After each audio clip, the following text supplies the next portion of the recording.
For decades, energy markets have feared one scenario above all others: a disruption in the Strait of Hormuz.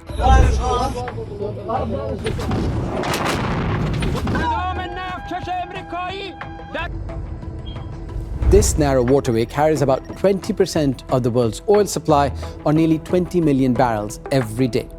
But the real shock now may not be crude oil.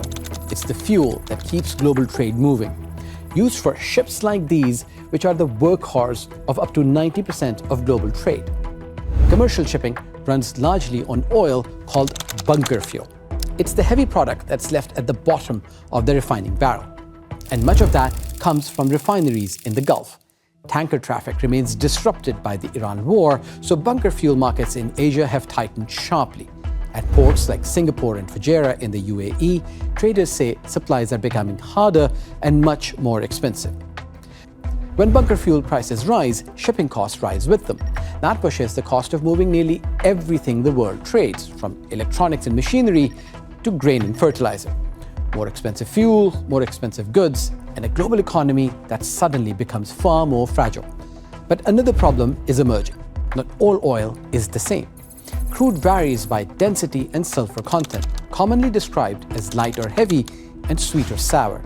Refineries are designed to process very specific types of crude. Many refineries in Asia and Europe are configured to run medium to heavy sour crude from the Middle East. But the crude that dominates US production, shale oil, is mostly light and sweet. That means it behaves very differently inside a refinery. Switching crude grades is not as simple as turning a valve. Running the wrong crude can reduce efficiency, damage equipment, or drastically change the mix of products produced.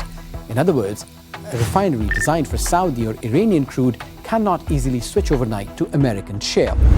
America is the largest oil producer in the world, pumping around 13 million barrels a day.